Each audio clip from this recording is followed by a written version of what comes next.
Good morning, everybody. For those of you who don't know, my name is Alex Buriak. I'm the Senior Vice President over here at Jet Lending. And as you may or may not know, I love making educational videos for our investors. So they can just go out there and make better decisions, be more efficient, buy more properties. It's not always about the financing. Sometimes the actual day-to-day things that you have to do for the deal can really help you buy more properties and make your buying times more efficient. So what I want to go over today is the responsibilities of both parties. Okay, when I say both parties, I look at it as buyer and seller. So most of you guys will be on both sides of this transaction, and you have to understand what you need to do to make it really efficient and easy, and what you have to kind of manage. Getting the financing, as you guys can already notice when you're working with Jet Lending, it's pretty easy. But dealing with the actual closing process when you don't know who is supposed to do what can make you add days on your closing times and stuff like that. And you have to understand, for you investors out there, a lot of houses that you're buying, these people are selling their houses. They don't do a lot of real estate transactions. They don't know what to do. They don't understand the process. Hell, I'm sure some of you guys have actually bought some properties. When you close, the seller thinks somebody's going to come in with a canvas sack with a dollar sign on it. It's just like, you just got to educate them. And you being better educated can educate your sellers more appropriately, your title company who you're working with, manage with them more appropriately, and then you be more efficient when you sell properties. Okay, so let's take a look at the seller's responsibility first, because I think that's going to help you understand what to do. So first thing the seller is responsible for, which they may not know, is a property disclosure. Okay, so what is that? Why is that important to you as an investor? So when you buy properties, whether you're buying directly from the seller or you're buying it from a wholesaler, it's really important that you get a seller's disclosure. Why is that? Because once you own the property, you have to disclose everything that's ever happened to that property. Okay, whether you don't know is not a good legal defense. Okay, so when you're buying these, always request that you get a seller's disclosure. Okay, has the property flooded? Is the garage door working? Anything they know that's bad about the property. It's good practice. Okay, we actually want to help our investors make sure that they're getting the things they know about. So we actually make our borrowers get a disclosure from the seller so they know what's going on, and that disclosure has to transfer forward to your end buyer. Okay, so you may, it's actually a true story, you may go into a property, it's like, oh, this property's never flooded, and you buy it, and you start talking to the neighbors, and they're like, dude, this property's flooded like twice, and you're like, uh-oh. All right, you have to disclose that. Okay, that's something you have to disclose to your seller or your buyer. Okay, so getting property disclosure is a seller's responsibility, but you knowing as an investor what they're supposed to do is important, because if you don't know that they need to do that, then you may never ask for it. You have to manage this process. You're basically herding cats through the whole process. So understanding who does what is important. The seller is responsible to clear title. What does that mean? All right, so when you buy that property, from either directly the owner of the property or like a wholesaler, that their job is to clear title. That is not the buyer's responsibility. One of the biggest things you need to understand is the TREC contract, and we'll do a video just on TREC contracts. But if you are willing and ready to close, but title is not clear and it comes to your expiration date on the contract, well, then that contract extends. Okay, it is the seller's responsibility to clear title. Whether it's an heirship issue or they're just not providing the right documents, understanding as an investor that it's the seller's responsibility to clear title. You know how to manage that process. Let's say, pick an arbitrary date. The property is supposed to close November 14th. All right, well, it's the 13th and you haven't heard from title. You should be pushing all parties, your lenders, your title companies, everybody that you're be the quarterback. Okay.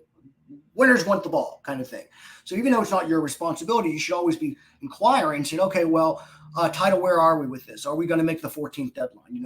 Well, the seller hasn't given me this. So you're always moving forward. So though it's the seller's responsibility to clear title, you're still driving the ship. Okay. The seller's responsible for any conditions of the property that was agreed upon within the contract are met at closing. That's pretty obvious. And we're going to go over the buyer's responsibility in a minute, how to confirm that. They're supposed to cooperate with any kind of inspections or appraisals or anything like that. Within your contract, if you have to get like an appraisal or an inspection, but the seller's not letting them in, well, they can't do that. Okay, they're supposed to be having some sort of cooperation within the process of financing or whatever you agreed upon in the TREC contract or any contract. You don't have to use a TREC contract. Most people do, and you probably should. They are responsible for all the closing documents. They're supposed to attend closing. What that really means is, again, guide the ship. Make sure that, again, title company is the seller's agent, not real estate agent, but they don't represent the seller, but they do a lot of things for the seller. So you still should drive the ship. Hey, has title been cleared? Or we have a date. It's not your lender's responsibility to schedule closing. It's yours. Okay. It's really the seller's, but you should drive the ship. Okay. So your lender doesn't schedule closing. The title company scheduled closing. If you didn't pick the title company, that's an agent of the seller. The seller is supposed to schedule everything. Okay. So make sure that you're into the know. If you haven't heard from your team in a while, whether it's the seller's agent or the title company or stuff like that, always just be pushing the conversation. Do we have this? Everything okay? Are we doing this in order? Are we going to meet these deadlines? Things like that. So let's go over the buyer's responsibilities. Okay. One of the things, if you're in the using the TREC contract or not, you may have to document if you're getting financing. So asset-based lending, and what some people call hard money lending, it's still lending. Okay. So you can't write your contracts as cash. Okay. Because when title gets that, they're going to start opening title as a cash transaction. Once your lender tries to reach out to them, hopefully it's Jet Lending, but if it's anybody, they're going to call them and say, hey, we'd like to request an open title.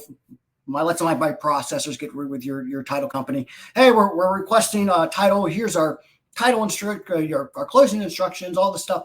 And title very well may not answer your lender because the contract is written as a cash sale. Okay, so you have to still document that there's financing involved. Get your title companies into the know of who your lender is, whether it's Jet Lending or a private money lender or whoever, that they have to deal with a lender so they can communicate on closing instructions. Okay, property inspection. Here's a story for you. When I was actually closing loans, I would make my borrowers go look at the property at the day of closing. Let's say they're closing 11 a.m. And this is a true story. I'd make them go check out the property. All right. My borrower was like, Alex, why are you making me do this? I'm like, just go. He's like, it's all the way in Galveston. I said, will you go look at the property? He said, okay. So I'm comping and doing stuff for other borrowers. I get this phone call. And he said, Alex, it's gone. I said, what's gone? He said, it's gone. I said, you're not making me, what is gone? He said, the house. I said, what do you mean? He said, the house is gone. I said, whose house? He said, the house. I said, what are you trying to tell me? He's like, Alex, I'm at the house. The house is gone. I said, what do you mean it's gone? So he FaceTimed me and he held up his phone. And all there was a lot and a concrete slab. The house was scheduled for demolition and no one knew. And if he would have went to closing without looking at it, he would have owned that lovely piece of property with no structure on it. And we would have lent to it. So always go look at your house. I should say property, before you close to make sure everything was agreed upon that was in there. I know a lot of you guys are buying distressed real estate and you're like, it's beat the hell anyway, Alex. What does it matter? go make sure there's nothing special added to that project. Okay. They were supposed to leave the appliances. Now they're all gone. Oh, there was a big storm the other night and there's a tree in the middle of the house. Just go make sure. Okay. So let's see. That's due diligence. That should be done, before you even contract the property. Make sure it's the right deal for you. Make sure your projections and profit margins are right. We're gonna have a video just on profit margins. Okay. You're filling up your contractual obligations. Your contractual obligations, just making sure that any monies that you agree to on escrow, option fees if you got it, and the money is there when you close. Okay, and we're going to go over that at the very end on how the money transfers. You got to secure insurance. Your job as the borrower is to secure insurance for closing.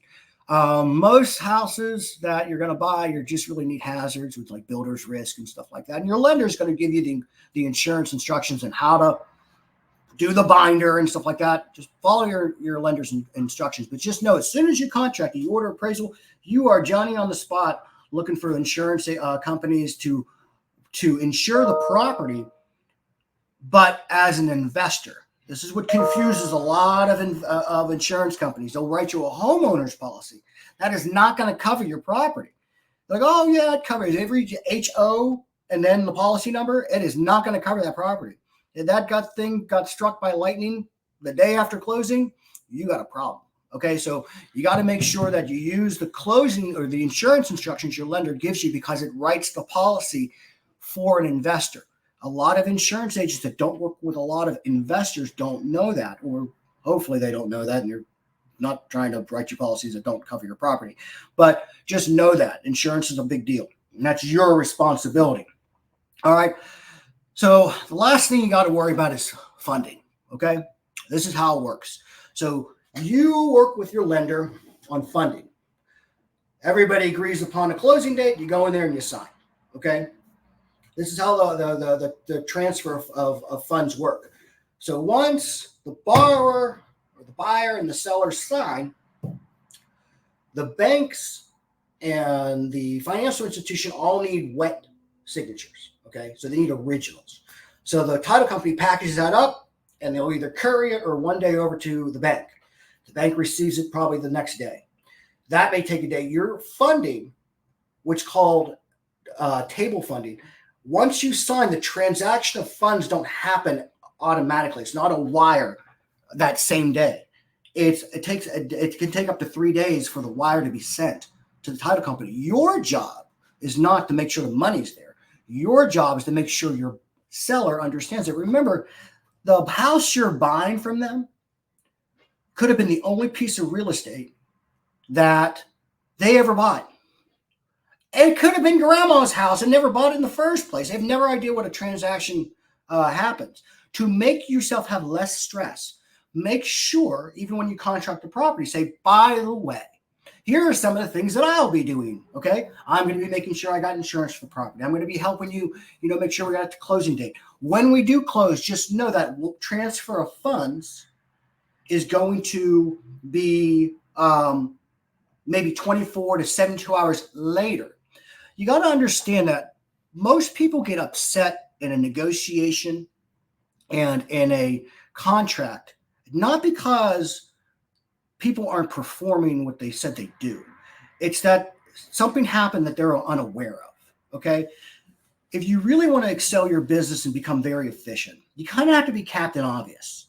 Okay. You have to go over things that you're like, you should know this, but you know how I feel about the word should. Every time you use that word, both parties are wrong. Okay. Don't forget the time you didn't know. So by the way, do you know that this happens?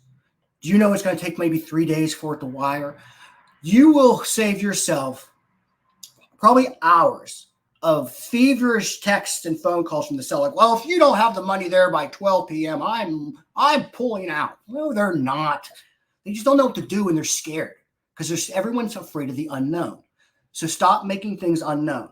Be very clear, be very direct as the buyer. that says, hey, this is what I'm doing. This is what you should prepare for. This is how it works with every transaction you do. No matter if it's somebody who you're buying it from another investor, don't care. I'm going to go through step by step every time, no matter what. Okay. So those are some responsibilities of the buyer and the seller. Other things may come up, but those are the general topics, and those are general things that you're going to see. When you hit weird stuff, and you're like, uh-oh, I don't know if I need to do this or not. You can call us, you can text us, you can chat us up on social media. You can go to our website. We have a bunch of educational videos. We're just really big on education. That's why we do so many loans, because we just help people do things better and more efficiently. If you're doing better things, that means you're doing more properties. If you're doing more properties and I'm lending to it, I'm making more money. You're making more money. I'm making more money. It's win-win. Okay. So that's why we keep pushing out education. I hope this helped. I hope this sparked. Every of these videos, they're supposed to spark thought. Okay. They're supposed to intuition. Like, I didn't think of that. If something comes to mind and I didn't cover it, chat me up on social media. You email at info@gentlelending.com. You could text. So a lot of people don't like calling people no more. You can text me at the 281-872-7800 number. Do whatever you want. That's why we're here. Okay. So I hope this was helpful. I hope this inspired thought, and I hope this helped you possibly become more efficient in your investment real estate purchases and selling. So I hope you guys have a great day, and we'll see you later. Okay. Bye.